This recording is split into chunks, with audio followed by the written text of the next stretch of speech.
Welcome. Please enter your floor. Minus 78. Going down. This is a Chicago Underground City Express elevator with direct connections to all residences, shops, and offices below level 50.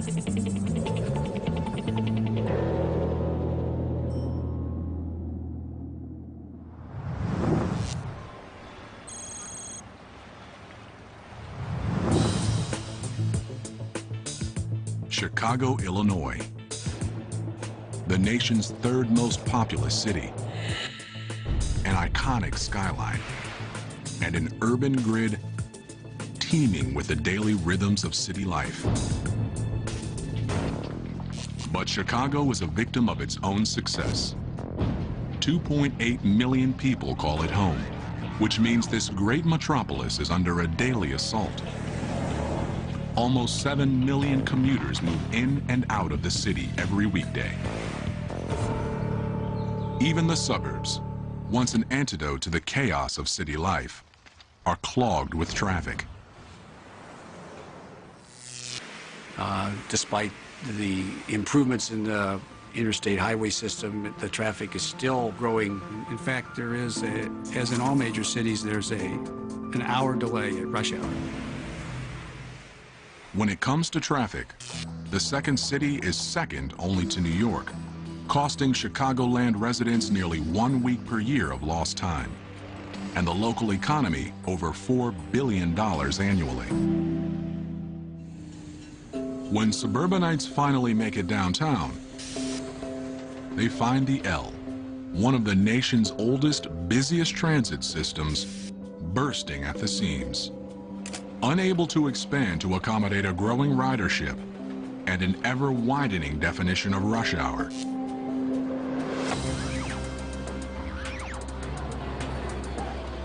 Well, the subway and L stations are only built for 8 cars, so therefore to increase the capacity in the system, it would be necessary to increase the size of the stations, and that would come at a very great expense. Undeveloped land around the city is scarce, so growing out is no longer an option. And with downtown real estate at a premium, the city needs a drastic, some say groundbreaking, solution. Chicago, already home to some of the nation's tallest buildings, will have to build down. Imagine an underground city directly below the Loop, over 1,300 feet deep, containing nearly 100 floors of apartments, offices, parks, and more. Room enough for tens of thousands of people to live, work, and play.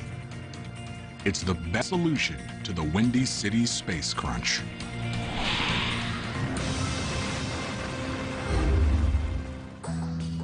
Quite clearly, you can get more people doing something or living or whatever you want to do in this underground space, where now you have very limited space on top.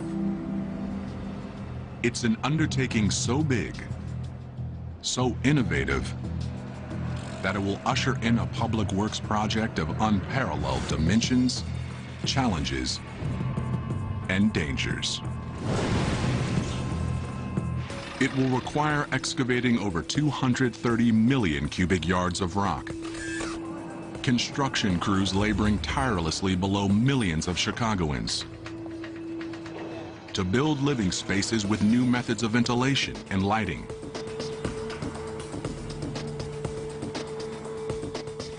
to ensure that the city beneath Chicago succeeds. It won't be easy, but it may be necessary.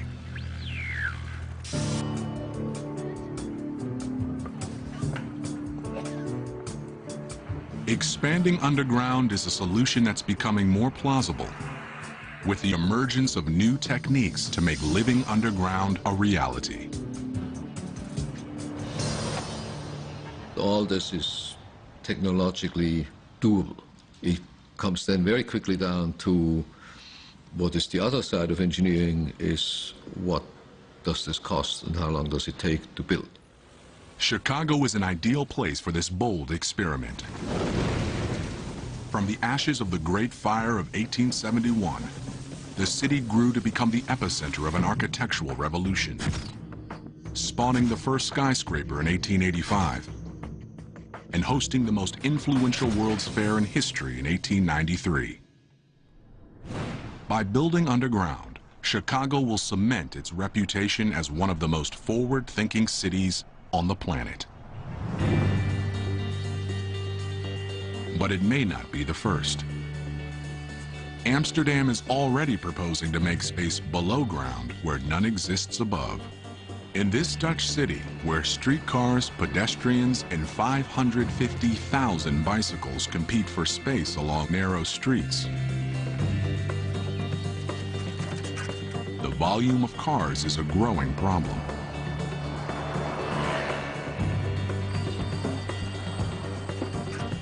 Because Amsterdam is a nice historical town and there is a lot of traffic in the town, you cannot enjoy the town because everywhere there's traffic on the channels, there's traffic on the quays, everywhere there's traffic. Ancient city planners never foresaw a day when their picturesque byways would be overrun with automobiles. Today, there's a movement to get them off the streets. But to do that, while still maintaining Amsterdam's historic charm, it has to look towards a signature feature of its historic past: the city's canals.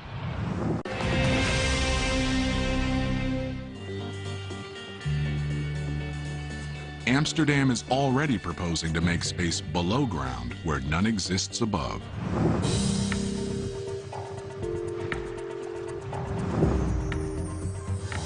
The plan? A network of underground complexes built beneath the city's 65 miles of iconic waterways.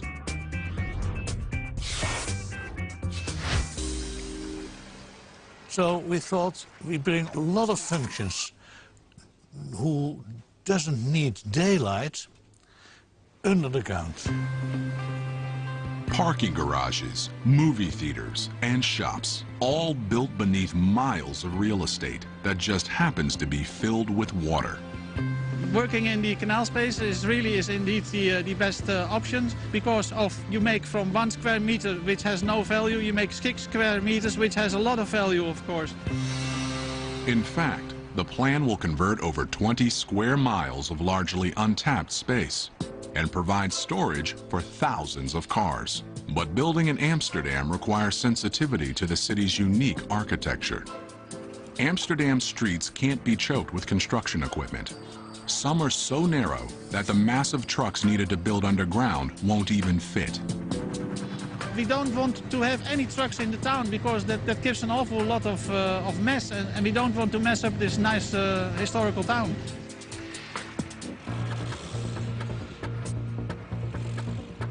Even if crews could access the area from sidewalks, they'd be dangerously close to the city's narrow canal houses, precariously perched above the waterways.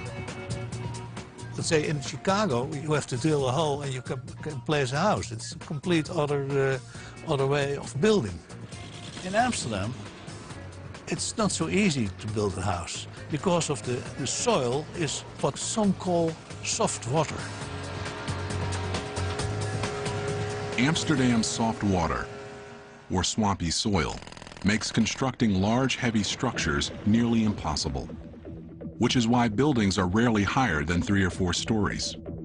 Most of the canal houses are supported by little more than wooden piles extending into that soft water.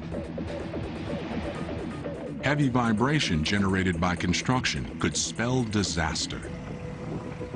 Only the canals are far enough away from buildings and wide enough to fit construction equipment. But the canals are filled with water, so engineers have proposed a solution as unique as the city itself. Amsterdam's canal system has 16 working locks, which can be closed at any time. With the locks closed, the canals can be drained. I can imagine that people think that the most difficult thing is to bring out the water out of the canals. But in fact, that is technical one of the easiest things. Once the canals are dry, crews will get to work, digging 30 feet down before sealing off a new surface that's both sealing to the complex below and floor to the canal above. It's a solution that will not only minimize the risk to the thousands of buildings that abut the canals, but will also keep the city from having to shut down. Because we are working in the canal space, there is less inconvenience for the people. Later, restoring the canals is as simple as opening the locks. After we have finished it, the canal is exactly the same as it is now. Only there are no cars on the ground anymore, so you can enjoy the city and the nice historical houses. The project would remove thousands of cars from sidewalks, and if it works, it could spur other cities to take up the challenge. There's just one problem. Few cities have canals from which to access their downtowns. In Chicago, there's simply no way to dig up streets without paralyzing the city and infuriating millions. People are afraid of change. That's difficult. It's not a technical difficult, but it's very difficult to explain them. You get a better city. Chicago may be the perfect location for this subterranean experiment, because deep beneath the glass, steel, and asphalt of this historic city lies an even richer geological past. Well, I think it's easiest to think of Chicago geology as being a layer cake of widely differing geologic materials. The first layer is approximately 100 feet of glacial clay, loose, soft material that's barely suitable for large structures. But beneath that lies 400 feet of limestone, strong rock that's perfect for hollowing out large chambers. The limestone beneath Chicago is advantageous because it is stronger than concrete, typical concrete that we pour for structures. That layer is followed by over 100 feet of shale, an unstable rock that's less ideal for building. Shale is 5 to 10 times weaker than limestone. It is subject to this phenomenon that we call slaking. When exposed to water, it expands and fractures and degrades. Vertical access shafts could be drilled through the shale to the next layer of limestone, which extends for another 400 feet. It's a pattern that repeats again down to 1,300 feet before hitting a deep layer of sandstone. The top of that sandstone is weak, very weak. So weak, in fact, that it can be mined with a fire hose. That weakness means that the underground city could go no deeper. But it's the alternating sections of limestone that make Chicago an ideal location for this feat of geological engineering. And excavating limestone is something with which Chicago is already familiar. Here at the Vulcan Mine in Naperville, Illinois, 45 minutes from downtown Chicago, an active limestone and dolomite mine has been in operation for more than 2 years, with enough material left for decades more. Today, crews will descend 400 feet to excavate the latest level of the mine. Their goal is to remove thousands of tons of rock in one day. They do it through a process called drill and blast.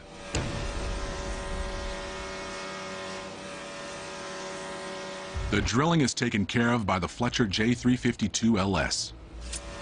A 385 horsepower rig bores 16-foot holes into the rock, 59 holes per round, which are filled with explosives, courtesy of the ANFO loader. 2 tanks on this truck hold 5,000 pounds of ANFO, ammonia nitrate coated with fuel oil. This explosive material is injected into the holes via an air hose and set to detonate in sequence. It's a slow, methodical process. Drilling and blasting must be conducted in a strict sequence that involves drilling, loading, evacuation, blasting, ventilation. difficulty of transporting personnel during evacuation limits the completion to a minimum of 4 to 8 hours per round. Safety is the utmost concern, but the process gets results. The 1,100 pounds of ANFO used in this round dislodges 1,400 tons of material and take a 14-foot layer from the wall. Drilling and blasting creates an open space where once there was a solid mass of rock. It also creates a structural engineering challenge which must be addressed immediately. Excavating large openings causes stress concentrations that can overload the rock without reinforcement, and the larger the opening and the deeper the opening, the larger the stress concentrations. To shore things up, another driller is on the job, boring vertical holes which are then filled with epoxy and steel bars to reinforce the ceiling.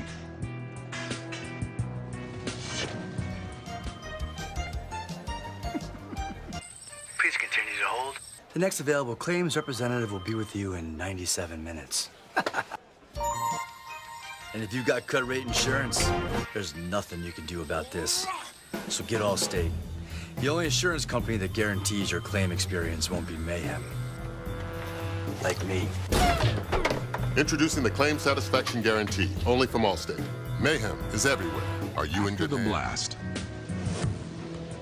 excavated material is removed via this conveyor belt and trucked to area construction sites to be used as aggregate, a crucial ingredient in concrete that can be put to immediate use in Chicago.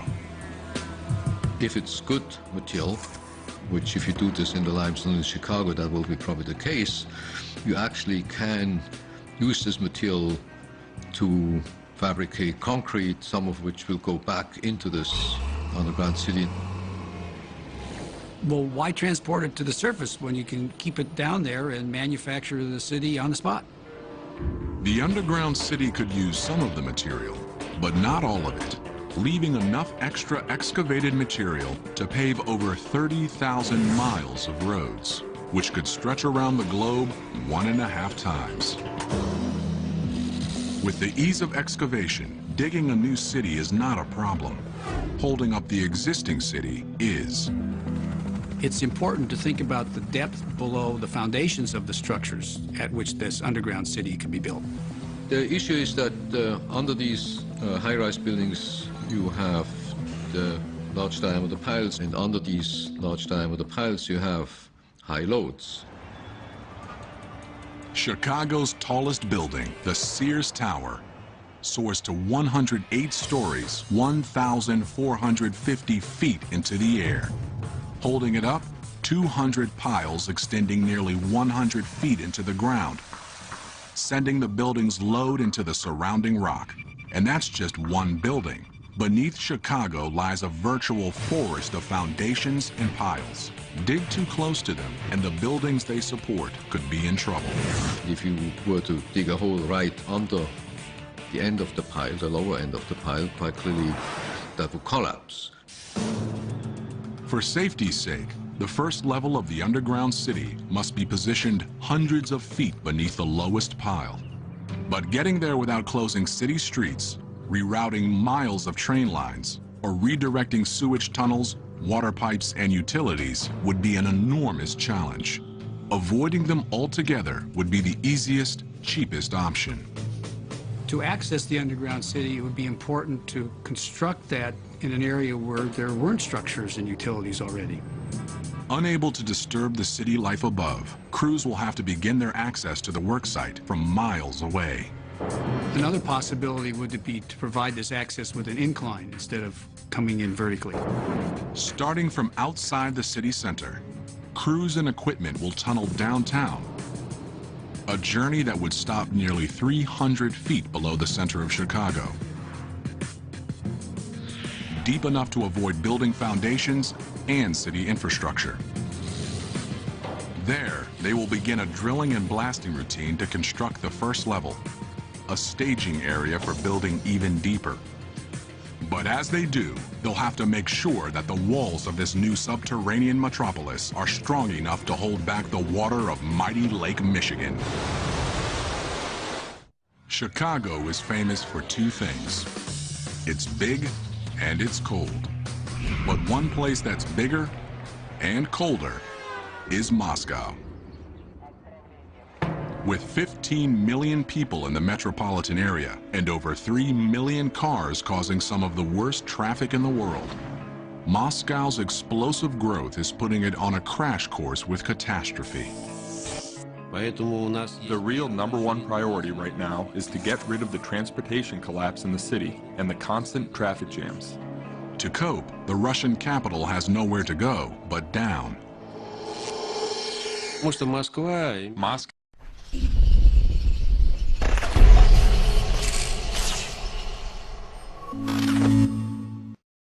has a historic center. If we want to build anything and not ruin any historic architecture, we have to build underground. Russia is in the middle of an underground construction boom with 2 new projects that aim to save the city from its own success. The first, Tverskaya Mall, will be the biggest underground mall in all of Europe when it's finished. 4 stories deep, spanning over 350,000 square feet. Russia is in the middle of an underground construction boom. The first, Tverskaya Mall, will be the biggest underground mall in all of Europe when it's finished. But building it means redirecting nearly 294,000 cars that creep through adjacent streets each day. And crews must work perilously close to traffic. The second site, Paveletsky Square, will one day be a 5-story deep shopping and parking complex, integrated with the train station that sits above it. But before that plan is realized, crews must cope with the city's soft, muddy soil. The soft soil doesn't pose a problem when erecting the shorter buildings that are the city's signature. But it's not ideally suited for building underground. Just to get to a firm enough stratum for building means digging down over 90 feet to stiffer, stronger clay. Back at Paveletsky Square, the crew knows those challenges all too well. Digging one giant hole for an underground mall isn't an option. Not when Moscow's loose, muddy soil is so hard to hold back.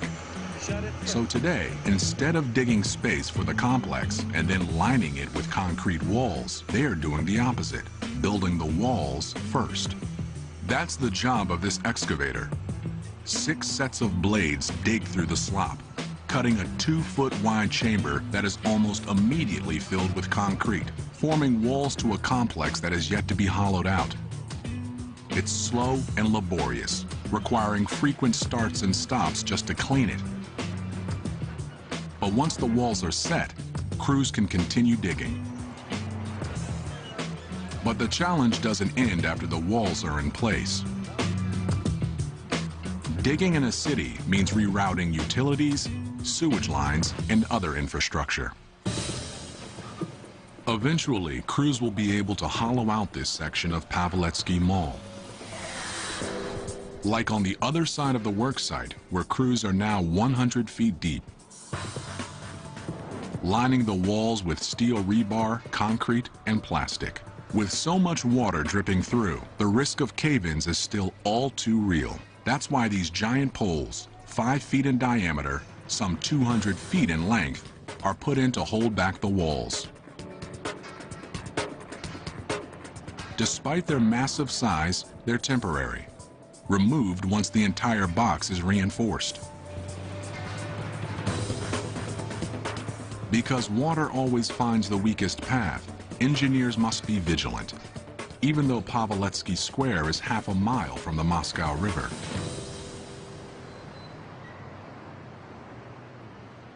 Imagine the dangers crews would face halfway around the world, back in Chicago.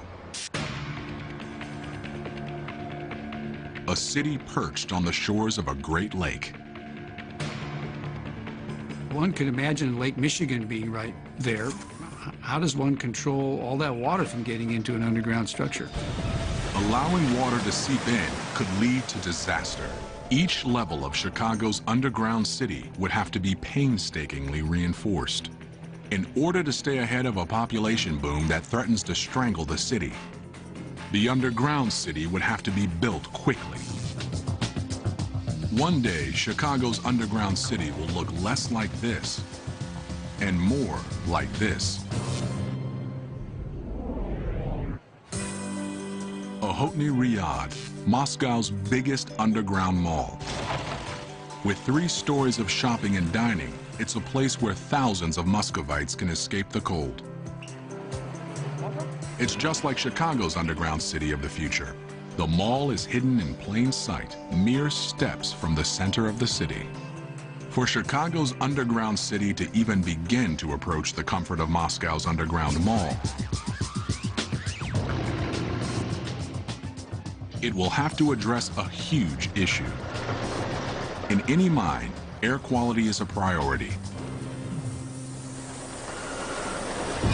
During construction, engineers can employ a ventilation method in use at the nearby Vulcan mine. This vertical shaft works to pull air in from the mine's access tunnels and directly up, making sure that dust and other contaminants don't linger for too long. This is a system meant to provide comfort and security to dozens of miners working 10-hour shifts. Replace them with thousands of residents living underground 24 hours a day, and the ventilation needs become far more complex. People will have to occupy these spaces for 50 to 100 years, whereas miners occupy the spaces for single digits of years as opposed to multiple decades.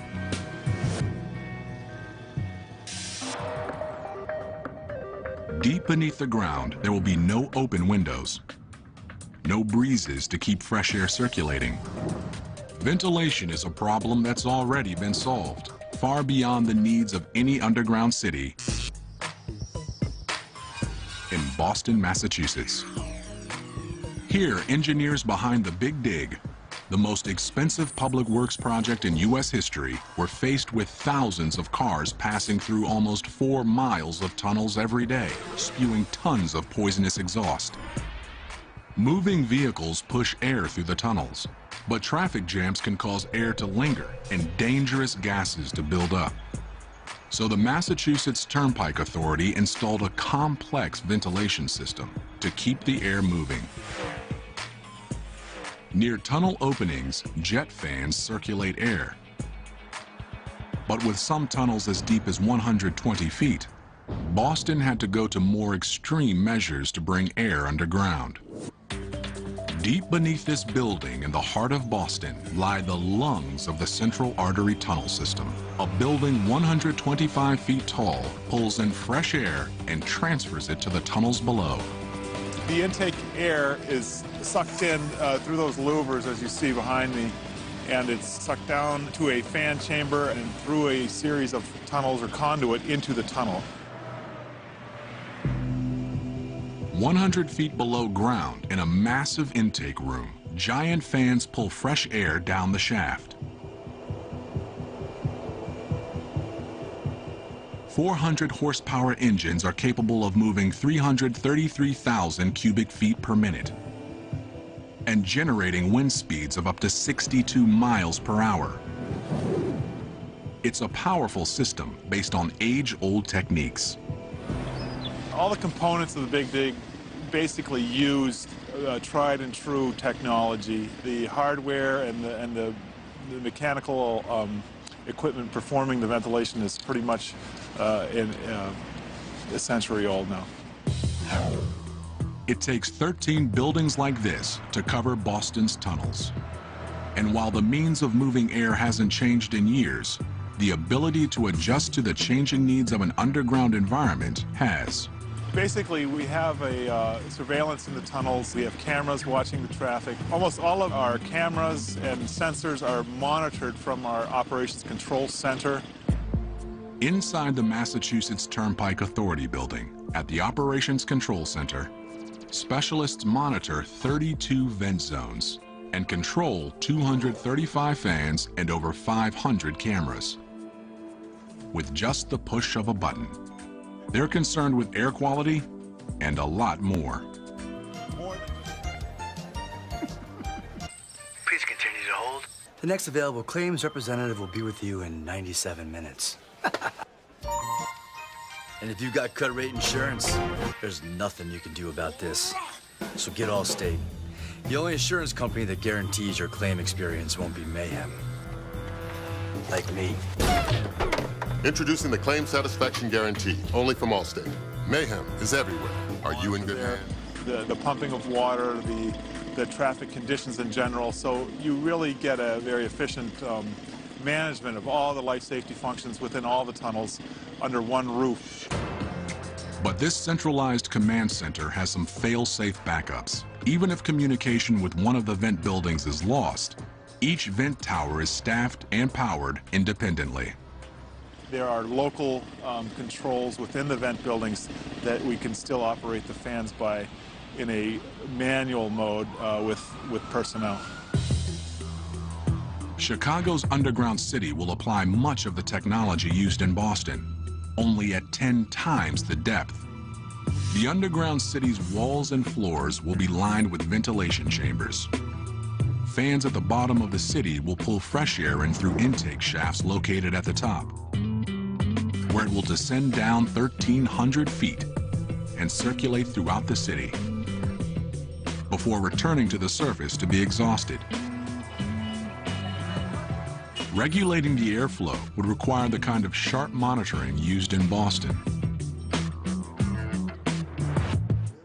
You're living down there, so it's not just a transient air, and I'm sure you would probably have a much stricter requirement for the cleanliness of the air that you're breathing. Regulating air quality for a 24-hour residential population, and not just automobile traffic, would require many more fans and a control system that would be the eyes and ears of an underground city. It's something that would provide security and peace of mind for the residents beneath Chicago should the unthinkable happen. With the underground city a reality, one factor of Chicago's legendary climate will be mitigated, if not eliminated altogether. Well, there are advantages to living underground. For instance, you're not subjected to the vagaries of Chicago winters. Deep beneath the city streets, residents wouldn't have to worry about snow or even staying warm. Because if there's one thing about living underground that's predictable, it's the temperature. Well, no matter how hot or cold it is in the air in Chicago, 20 feet underground, it's around 55 degrees Fahrenheit, no matter the time of the year. But the deeper you get, the warmer it becomes, thanks to something called the geothermal gradient. On the surface, temperatures are affected by the sun and atmospheric changes, but up to 200 feet below ground, the temperature remains constant. Then, for every 100 feet deeper, the temperature rises about 1 degree Fahrenheit. Fortunately, in the underground city, the geological limits of construction would ensure that things didn't get too toasty. I think it might be nice to be constantly at 65 to 68 degrees Fahrenheit than it would be the highly variable 0 to 100 degrees Fahrenheit at the surface. An unvarying climate is one advantage that the underground city will have over its surface-level counterpart. But there's one quality to which the underground city can't hold a candle. Possibly the most important issue would be the lighting itself, because without artificial illumination down there, it's completely black. Daylight, so vital to health and human happiness, can only come from one source.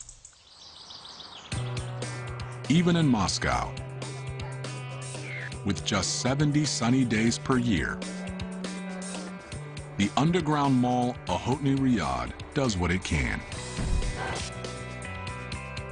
With skylights that decorate the roof of the mall, allowing sunlight to travel 3 stories underground. It's a solution that'll work in Chicago too, up to a point. Massive skylights will illuminate the structure's uppermost levels, but deeper down there would be no way for sunlight to reach people. This simple fact would make opting for a life above ground, in spite of Chicago's cold, worth it to many. But if a solution exists, it may be found at Rensselaer's Polytechnic Institute's Lighting Research Center in Troy, New York. Here, researchers focus on light's effects on health and the circadian system, the 24-hour cycle that all humans are programmed to follow. The circadian system wants to see a regular 24-hour pattern, and that is the pattern that we evolutionarily grew up with. It's in the last 100 years that we have electric light that allows us to extend light into the nighttime. But what's also happened in the last 100 years, we live indoors. With that move indoors to offices and homes with electric lighting, humans have disrupted the light-dark pattern that regulates the circadian system. We can be in perfectly good light to see, and yet we can be in biological darkness. You can't necessarily stimulate the circadian system with electric lighting. With only artificial light, the internal clocks of underground citizens would go haywire. The circadian system is a clock that runs all the time anyway. And if you don't have a resetting of that clock, a synchronization of the sunrise, sunset, you can go into this architectural jet lag, as we call it. To maintain this synchronization, engineers will have to design lighting systems that mimic the patterns on the surface. But even these artificial means don't go far enough. Massive skylights will illuminate the structure's uppermost levels, but deeper down there would be no way for sunlight to reach people. This simple fact would make opting for a life above ground, in spite of Chicago's cold, worth it to many. Engineers will have to design lighting systems that mimic the patterns on the surface. But even these artificial means don't go far enough. It is important not just how much light you get, but when you're getting the light and what kind of light you're getting. In the Light Research Center's lab, a test measures light's effects on brain activity. Hooked up to an EEG, a subject is exposed to different wavelengths of light. While all wavelengths stimulate the brain, blue light is the most effective. The reason why we're working with blue light is because we have shown that the circadian system is maximally sensitive to blue light. That may be because the color of the sky has programmed our brains to respond to the blue wavelength of visible light. RPI has found that the need for blue light is so ingrained into human DNA that it only takes a small amount to trigger alertness. So this way you can effectively achieve the same result in reducing melatonin levels or increasing brain activities with less amount of power or with less light. So it's an energy efficient way of impacting the circadian system. That energy savings would preclude the city from having to bathe common areas in blue light or from running ultra-hot lights to simulate sunlight. Instead, residents could take a more personal approach. Blue light is so effective for the circadian system. We can get very low levels of blue light and be able to impact the circadian system. Brief exposure to blue light is as effective as using a more common method for waking up. What you can do is, just like a cup of coffee, you can use light for 15 minutes, 20 minutes to perk you up and to give you some alerting stimulus. There would be lots of opportunities to manipulate that light in such a way that it can provide a sense of daytime and nighttime, can provide a sense of change, and can provide a sense of difference that makes life enjoyable. It's the differences in life that I think we find attractive. It's not only life below Chicago that would begin to improve. At street level, the city will find smaller crowds, less traffic, and a transportation system more able to cope when people are no longer commuting from outside of the city, but from underneath it. Well, the city could be beautified if much of it were placed underground. Placing the major functions underground will allow us to think more expansively of the most appropriate uses of the surface land.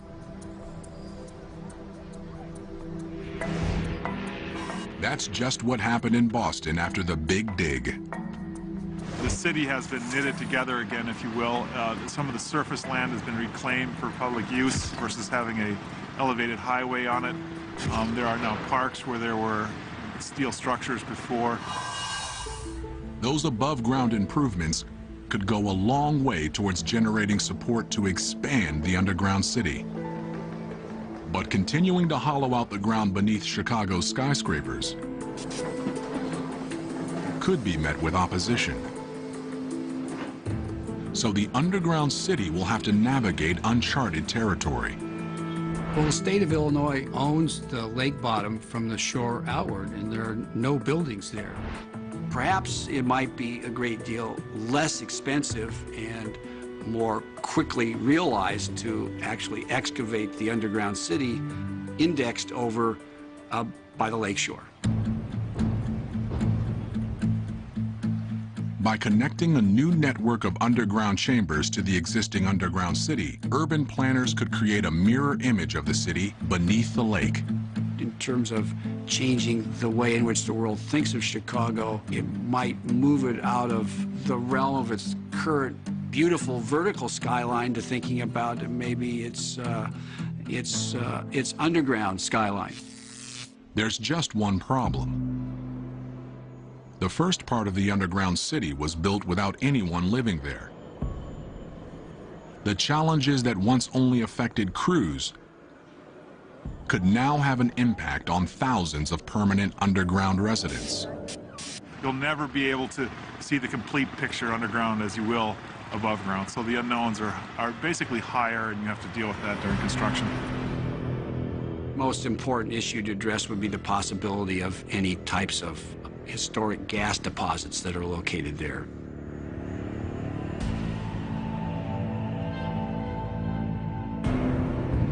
If crews accidentally stumbled upon a hidden gas line, the consequences could be disastrous. Evacuation plans would share much in common with those in place for skyscrapers. One can only think about the situation for tall buildings now. How many elevators would be necessary? How many stairwell cores would be necessary? Those same discussions would have to be held for the underground facility as well. But thousands of feet below ground, those considerations would be flipped upside down. With elevators inoperable, stairs would be the only means of egress. Those at the bottom levels would have to climb the equivalent of a 100-story building to escape. Not an option for the very young, elderly, or handicapped. Emergencies would require fast thinking and fast acting on the part of city officials, who would seal off trouble spots, protecting the rest of the city by flushing out dangerous gases. The technological challenges of building underground can be overcome. It will cost more or will cost less. But from a technical point of view, there's not much left today that we cannot do. The psychological challenges are another story. The question is, how much time would people spend on the ground? Where's the limit where people would say, no, I don't want to do that? But with cities bursting at the seams, struggling to keep up with a population boom, those concerns may be overridden by practical necessity. It will take some time for Chicagoans to accept the necessity of living underground. 10, 15 generations from now, if people have been exposed to nothing else but living on the ground, they will accept that. I think that, to be quite honest, humans are a very robust species, and they do get used to things that you don't believe they get used to. So I think humans would get used to living underground, and I would get used to living underground too. One day, people around the world will do more than just shop or drive underground. One day, we just may live there.